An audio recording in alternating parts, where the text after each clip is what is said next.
What's up guys, it's Crash, and today I want to talk about Arena Breakout Infinite because I read something that in my opinion sounds kind of sketchy. So I want to get your guys' opinion on it and hear down below in the comments what you think of all this. But as you guys know, Arena Breakout Infinite has been a lot of fun. The perpetual closed beta test that continues to go on, it kind of to me feels like they're just going to eventually open it up to everybody is kind of what it feels like as they've extended it, and there's really no end date in sight. And the game has been a ton of fun. I've had a good time on it. But you know, you guys know it's like Escape from Tarkov with kind of all the BS around the game stripped away, kind of down to the PvP aspects of Escape from Tarkov. That's kind of what it boils down to. If you guys haven't seen it or played it, I'm sure many of you have. But one of the things that's always been in the back of our mind, right, is how are they going to monetize this thing? You have those nagging little facts that it's overseen by Tencent. They're the ones that own More Fun Studios, as well as this kind of coming from the mobile gaming vein that a lot of mobile games traditionally have a little bit closer to pay to win type aspects to them. And that's always been a concern. And while there hasn't been exactly 100% confirmed from More Fun Studios what is going to be able to be purchased within game, what the microtransactions are actually going to look like, there are some things that I read that are just a little bit troubling. And this comes from an Insider Gaming article where they interviewed one of the producers. And I do have to hand it to Insider Gaming. They asked some really hard-hitting questions that people want to know about. They directly asked about plagiarizing from Escape from Tarkov, which of course they denied. That's kind of another storyline that's going to be interesting to see how it plays out. Nikita and Battlestate Games has kind of quieted down from the accusations about them stealing code and stealing models and stuff like that. But is there something going on behind the scenes with like litigation or Steam takedown? We really don't know at this point, but that's quieted down. They asked really good questions over at Insider Gaming, and one of those, of course, was, does free-to-play equate to pay-to-win? A lot of people, including myself, are worried about that. And you guys will have to take a look at exactly what they said. You guys can see over here on the article that they talked about what is going to be within the microtransaction aspects of the game, and they're going to be able to pay for certain convenience, such as safes, extra warehouse space, a battle pass, as well as personalized appearance and melee weapons. Those are not in the game yet. Like I said, there's been nothing officially confirmed. This is the closest thing we have as to what's going to be in there. It's also really easy to think that it looks like the secure containers are going to be kind of a renewing subscription based kind of thing where they run out after a certain time. You have to repay for a secure container if you want that. And all that stuff really doesn't get me to scream pay to win, but really listen to what this says. And this is where I need your guys' opinion on this. He says, however, it's important to note that players who pay gain no direct advantage in combat abilities. The in-game economic system will not be designed to push players to pay for in-game money. We will ensure that the majority of players can get sufficient in-game money without paying to support a positive gaming experience. So when you read that, when you say it won't push players to pay for in-game money, now that is in quotations in the article, which I don't fully understand why or how that was spoken, or if this was spoken, or if this was answered via email or electronically in text. But that makes me think that you can, right? It's not going to push players to pay for in-game money, but if you take it a little bit further down that line, it kind of sounds like they can purchase in-game money. So right there where it says you can gain no direct advantage in combat abilities, and it's not going to push you to pay for in-game money, but if you can, in my opinion, that is 100% pay to win, and I'll get into that in just a little bit. But down here to go on, it says Arena Breakout Infinite, paying does not guarantee victory. Even if you are fully equipped, there is still a high chance of defeat from other players. So it makes it sound like, you know, paying doesn't guarantee victory, but if you pay, you're going to be fully equipped. There's still a chance that you might get defeated by other players. So you might be saying to yourself, Crash, I don't have, 24/7 to play the game. If I just want to play like a couple times a week, I should be able to buy currency. It's not that big a deal. I could still get shot in the head by even a scav, or another player can land that lucky shot on me. It doesn't matter how much money I have, that could still happen. I'm going to go ahead and argue with you. The reason that I think it's pay to win, because if you look at extraction shooters like Arena Breakout Infinite, even in Tarkov, even Gravezone Warfare, what is winning? Like, what is the win condition for this type of game? If we're going pay to win, we got to figure out what the win is.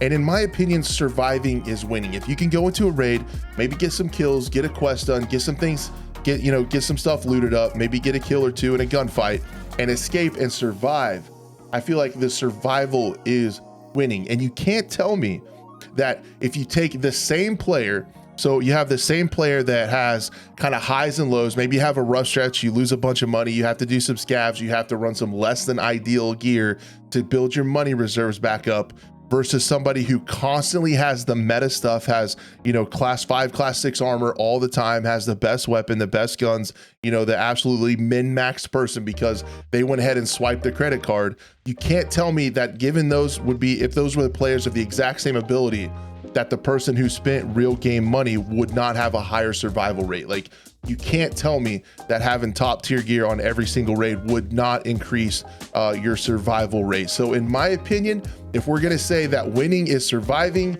and having top tier loot all the time would constitute surviving, therefore winning, it appears to me, it seems to me that in my head, if you can buy in-game currency and constantly run top tier gear, that is 100% pay to win. Now, the way I read this, I don't know again about those quotation marks. Does that mean paying for in-game currency is going to be a thing? I don't know for sure, but the way that article reads, it makes me insinuate that. And you guys can see that I'm not like clickbaiting you. I'm not telling you all this stuff. You guys can read that too and read into that just a little bit. So I will be a good journalist here and say we 100% don't have confirmation from More Fun Studios what exactly microtransactions are going to be. But when I read this article, it makes me worry a little bit that in-game currency will be able to be purchased with a credit card. And honestly, that would be a lot of money for them. I feel like they would make a lot of money doing that. But if they could keep it backed off, I would say the secure container, I don't really think is so much pay to win. You could get that route with my same logic, right? You could say, hey, if I find gold bars and I can always get those out every single time, if I can always put the top tier loot in my secure container, or I can keep my super expensive ammo in my secure container all the time, versus a player that doesn't have that, I would think, given all things the same, that the player with the secure container would have a little bit of extra money because they could always get something out of the raid, right? Like they'd never have a complete death or they lose everything all of the time. So it's a lot less extent than being able to straight up purchase in-game currency, but I could see how you could get that to eventually pay to win. I don't think that would raise eyebrows. I think if being able to purchase like a subscription-based secure container is like the worst thing ever that they do, I don't think people would care too much. Again, the same thing with stash size, cosmetics, of course, all that stuff.